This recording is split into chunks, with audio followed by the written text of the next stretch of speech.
무상예배 이렇게 드려요. 하나, 예배에만 집중해요. 예배의 주인공은 하나님. 예배 시간에 핸드폰, 딴 생각, 누워서 간식, 둘, 예배를 준비해요. 내 마음을 다하고 좋은 환경을 만들고 성경책은 미리 준비하기. 이렇게만 하면 예배 준비 완료. 예배의 시작. 네, 우리 시간 사도신경하심으로 우리의 신앙을 고백하도록 하겠습니다. 나는 전능하신 아버지 하나님, 천지의 창조주를 믿습니다. 나는 그의 유일하신 아들, 우리 주 예수 그리스도를 믿습니다. 그는 성령으로 잉태되어 동정녀 마리아에게서 나시고 본디오 빌라도에게 고난을 받아 십자가에 못 박혀 죽으시고 장사된 지 사흘 만에 죽은 자 가운데서 다시 살아나셨으며 하늘에 오르시어 전능하신 아버지 하나님 우편에 앉아 계시다가 거기로부터 살아있는 자와 죽은 자를 심판하러 오십니다. 나는 성령을 믿으며 거룩한 공교회와 성도의 교제와 죄를 용서받는 것과 몸의 부활과 영생을 믿습니다. 아멘.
사랑해 주님 감사합니다. 오늘 이렇게 주님께 예배드리게 해주심에 감사하고, 주님, 현재 모든 사람들이 힘들어하고 많이 지쳐 있습니다. 한시라도 빨리 코로나가 점차 줄어들어 없어지는 날까지 됐으면 하는 바람입니다. 또 그로 인해 오지 못하는, 주님의 성전에도 오지 못하는 많은 주님의 자녀들이 있습니다. 한시라도 빨리 나와서 우리 모두 다 같이 주님의 성전에 나와 대면 예배를 드리고 싶은 바람뿐입니다. 또 오늘 이 시간 말씀 전하시는 목회자님께 하나님의 은혜를 베푸셔서 우리 모두가 주님의 길을 걸어가는 발자취가 될 수 있게 해주시옵소서. 마치는 시간까지 함께 하시기를 믿으며 우리 주 예수 그리스도의 이름으로 기도드립니다. 아멘. 이 시간부터 주말씀이라는 찬양을 부르실 텐데요. 우리가 말씀을 읽기 전에 그 말씀이 얼마나 중요한지 가사로 고백하길 원합니다. 주님의 말씀은 주님의 말씀은 나의 등불 나의 길의 빛이라. 주님의 말씀은 나의 등불 나의 길의 빛이라. 아멘. 오늘 우리가 읽어볼 말씀은 야고보서 1장 16절에서 18절 말씀이에요. 같이 읽을게요. 내 사랑하는 형제들아 속지 말라. 온갖 좋은 은사와 온전한 선물이 다 위로부터 빛들의 아버지께로부터 내려오나니 그는 변함도 없으시고 회전하는 그림자도 없으시니라. 그가 그 피조물 중에 우리로 한 첫 열매가 되게 하시려고 자기의 뜻을 따라 진리의 말씀으로 우리를 낳으셨느니라. 아멘. 우리 유치부 친구들 한 주간 또 잘 지냈나요? 오늘은 이제 9월 처음 말씀을 들어보려고 해요. 우리가 저번 달에 어떤 말씀을 들었을까요? 바로 예레미야서 말씀을 들었어요. 예레미야서에는 예레미야라는 인물이 나오고 하나님의 말씀에 순종한 인물이었어요. 그래서 그 인물이 하나님의 말씀을 따라서 주변 사람들에게 말씀을 전하고 하나님의 말을 들어야 된다라고 전하는 이야기를 우리가 배웠어요. 이번 달에는 바로 야고보서 말씀을 한 달 동안 들어보려고 해요. 야고보서는 무슨 말씀일까요? 바로 야곱이라는 인물이 주변 사람들에게 편지를 쓰는 것을 모은 것이 야고보서예요. 여러분, 혹시 편지를 써본 적이 있나요?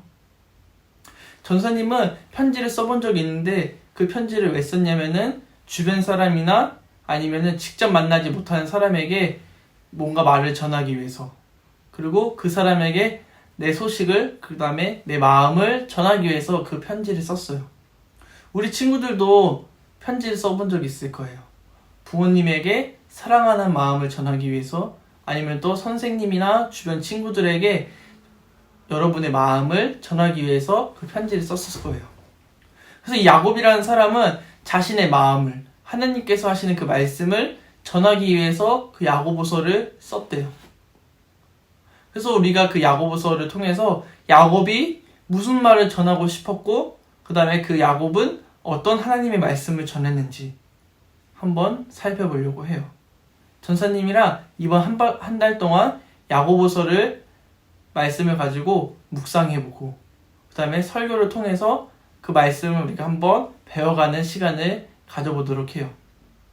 그래서 오늘 처음 시간으로 야고보서 1장 16절에서 18절 말씀을 읽었는데 16절에 이렇게 나와 있어요. 나의 사랑하는 형제들아 속지 말라 라고 나와 있어요. 속지 말라라는 거예요. 여러분, 속지 말라는 게 무슨 말일까요? 우리가 저번 달에 예레미야서 말씀을 통해서 거짓 예언자가 누군지 알았어요. 하나님의 말씀을 거짓말로, 하나님의 말씀이 아닌데 마치 하나님의 말씀인 것처럼 말하는 사람이 있었다라는 거예요. 우리가 그런 사람들 말에 속으면 안 되는 거예요. 우리가 하나님이 진짜로 하시는 말씀에 귀를 기울이고 하나님의 말씀에 우리가 집중을 해야 되는 거예요. 그래서 우리가 그것을 알기 전에 한번 전사님이 이야기 하나를 들고 왔는데, 여러분 해와 달이 된 오누이라는 이야기를 알고 계신가요? 한번 전사님이랑 그 얘기를 한번 봐도록 해요. 해와 달이 된 오누이.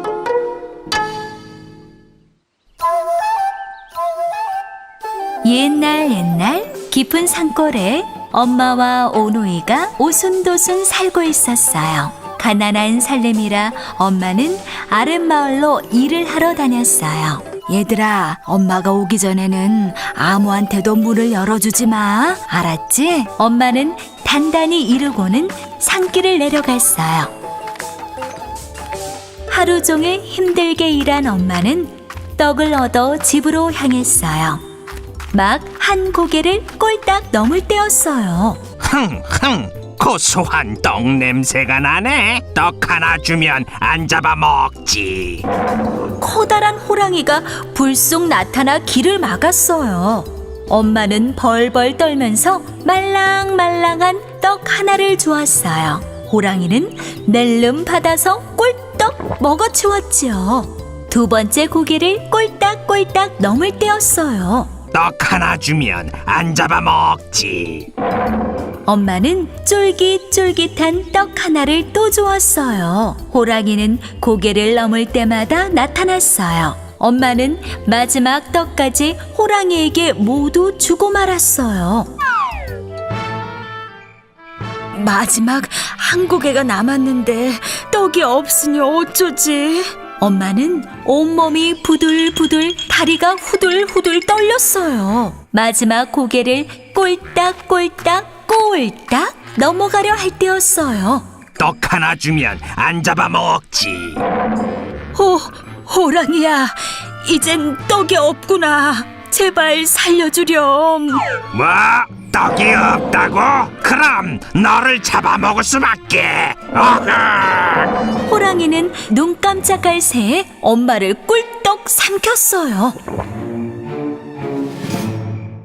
호랑이는 주섬주섬 엄마 옷으로 갈아입고 오누이 집으로 갔어요. 얘들아, 배고프지?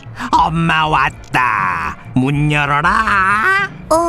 우리 엄마 목소리는 가늘고 고운데? 누이 동생이 말했어요. 밤길에 찬바람을 쐬어서 목이 쉬었단다. 그럼 손을 내밀어 보세요. 의심쩍은 목소리로 오빠가 말했어요. 호랑이는 문틈으로 손을 쓱 내밀었어요. 손은 크고 털이 북슬북슬했어요. 이상한 생각이 든 오빠는 문틈으로 살짝 엿보았어요. 그런데 문 밖에 엄마 옷을 입은 호랑이가 서 있는 게 아니겠어요? 엄마가 아니라 호랑이야.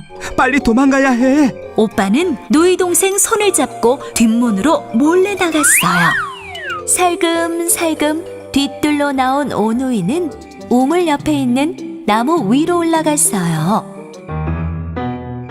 호랑이는 뒤늦게 방으로 들어갔어요. 어흥! 뒷문으로 도망쳤군. 호랑이는 냉큼 뒤뜰로 나갔어요. 오호! 우물 안에 숨었구나.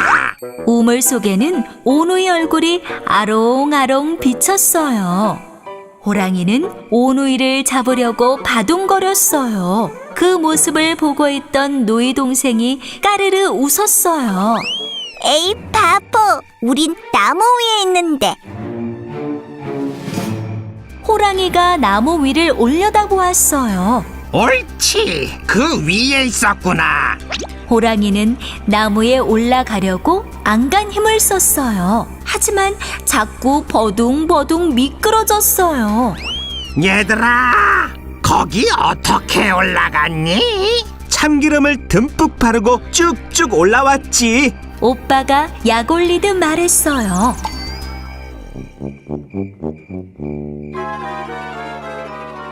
호랑이는 참기름을 바르고 나무 위로 올라갔어요.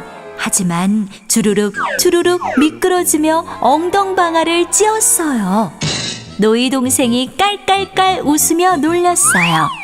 에이, 바보! 우리는 도끼로 쿵쿵 찍으면서 올라왔는데. 호랑이는 옳다구나 하면서 도끼로 쿵쿵 찍으며 성큼성큼 올라갔어요. 꼼짝없이 잡히게 된 오노이는 사시나무 떨듯 바들바들 떨었어요. 오빠는 하늘을 향해 두 손 모아 빌었어요. 저희를 살리시려거든 튼튼한 동아줄을 내려주시고 죽이시려거든 썩은 동아줄을 내려주세요. 어린 누이 동생도 눈물을 흘리며 빌었어요. 그때 하늘에서 동아줄이 스르르 내려왔어요. 오누이는 동아줄을 잡고 하늘로 높이 높이 올라갔어요. 그 모습을 본 호랑이도 덩달아 빌었어요. 저를 살리시려거든 튼튼한 동아줄을 내려주시고 죽이시려거든 썩은 동아줄을 내려주세요. 잠시 뒤 신기하게도 동아줄이 내려왔어요. 호랑이는 재빨리 동아줄에 매달렸어요. 그런데 얼마 못 가 동아줄이 뚝 끊어졌어요. 으아! 호랑이 살려! 호랑이가 잡은 것은 썩은 동아줄이었던 거예요. 호랑이는 수수밭에 떨어져 죽고 말았어요. 그때 물든 호랑이 피 때문에 수수밭이 붉어졌다고 해요. 한편 하늘로 올라간 오빠는 해가 되고 노이 동생은 달이 되어 세상을 비춰주었어요. 하루는 노이 동생이 오빠에게 말했어요. 오빠, 밤은 깜깜해서 너무 무서워. 오빠는 노이 동생을 위해 달이 되었고 노이 동생은 해가 되었어요. 하지만 노이 동생은 낮에 사람들이 쳐다보는 게 몹시 부끄러웠어요. 그래서 눈이 부시게 햇빛을 비추어서 사람들이 못 쳐다보게 했답니다.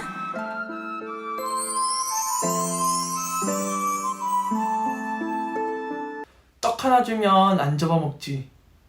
바로 호랑이가 한 말이에요. 호랑이는 그 엄마에게 떡 하나 주면 안 잡아먹는다는 말을 하다가 결국에 떡이 떨어지자 그 엄마를 잡아먹고 말았어요. 근데 그 엄마가 집을 나가기 전에 뭐라고 했죠? 엄마가 오기 전까지는 그 누구도 문을 열어줘서는 안 된다라고 그 오누이에게 얘기를 했었어요. 그렇게 엄마를 잡아먹은 호랑이는 그 오누이가 살고 있는 집으로 갔어요. 그리고 똑똑똑 문을 두드리면서 문을 열라고 말해요. 그러나 그 오누이는 엄마가 아닌 다른 사람이 오면은 속지 말고 문을 열어주지 말라는 말을 기억하고 문을 열어주지 않고 결국에는 살아서 해와 달이 되었다라는 이야기였어요. 아까 말했듯이 예레미야서에는 거짓 예언자들이 나왔어요. 우리가 지금 살아가면서도 그렇게 거짓말로 남을 속이는 사람들이 있을 거예요. 우리가 그런 것들에 속지 말아야 하는 거고, 그 다음에 하나님의 말씀이 아닌 것을, 그 다음에 부모님이 하시는 말씀에 우리가 집중하고 그 말씀대로 살아야 되는 거예요. 다른 말에는 우리가 섞으면 안 되고 그 다른 말에는 따라가면 안 되는 거예요. 그렇게 우리가 부모님의 말씀에 순종하고 그리고 오늘처럼 그 부모님의 말씀대로 살아가면은 어떻게 될까요? 바로 부모님한테 칭찬을 받을 수 있을 거예요. 그리고 또 하나님이 말씀하는 대로 살아가면 어떻게 될까요? 부모님께 칭찬받았던 것처럼 하나님한테도 칭찬받는 그 우리 유치부 친구들이 될 거예요. 그래서 전사님은 우리 친구들이 하나님의 말씀에 더욱더 집중하고 부모님 말씀에 더욱더 집중해서 다른 말에 듣는 것이 아니라 부모님 말과 그 다음에 하나님 말씀에 더욱더 집중하고 그 말에 따라서 살 수 있는 그 우리 친구들이 되었으면 좋겠어요. 기도할게요. 하나님 감사합니다. 우리 친구들이 속지 말라라는 야고보서 말씀을 들었습니다. 우리가 다른 말씀에 속는 것이 아니라 오직 하나님의 말씀에만 따르면서 살아갈 수 있는 그런 우리 유치부 친구들이 될 수 있도록 도와주세요. 우리가 이제 한 달 동안 야고보서 통해서 야곱이 무슨 말씀을 전했는지 살펴보려고 합니다. 우리 아이들에게 그 야고보서를 묵상하면서 생각하면서 그 아이들이 야고보서를 통해서 하나님이 하시는 말씀을 그 삶으로 통해서 나타낼 수 있는 그런 유치부 친구들이 될 수 있도록 도와주세요. 예수님의 이름으로 기도했습니다. 아멘.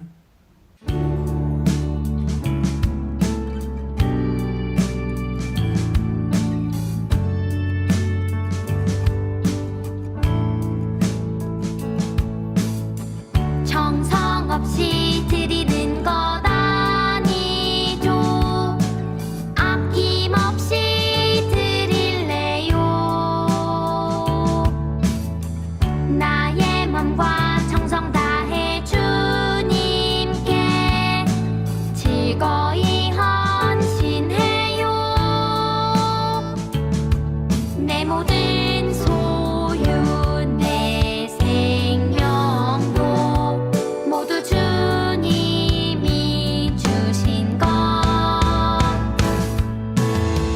나의 마음과 정성을 다해 즐거이 헌신하며 사랑하는 나의 주님께 아낌없이 드리네 나의 마음과 정성을 다해 기쁜 마음으로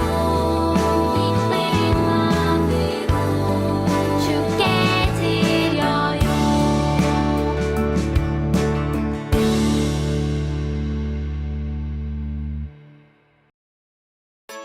네, 우리 이 시간 주님께서 가르쳐 주신 기도로 오늘의 예배를 모두 마치도록 하겠습니다. 함께 화면을 보며 기도하도록 하겠습니다. 하늘에 계신 우리 아버지, 아버지의 이름을 거룩하게 하시며 아버지의 나라가 오게 하시며 아버지의 뜻이 하늘에서와 같이 땅에서도 이루어지게 하소서. 오늘 우리에게 일용할 양식을 주시고 우리가 우리에게 잘못한 사람을 용서하여 준 것 같이 우리 죄를 용서하여 주시고 우리를 시험에 빠지지 않게 하시고 악에서 구하소서. 나라와 권능과 영광이 영원히 아버지의 것입니다. 아멘.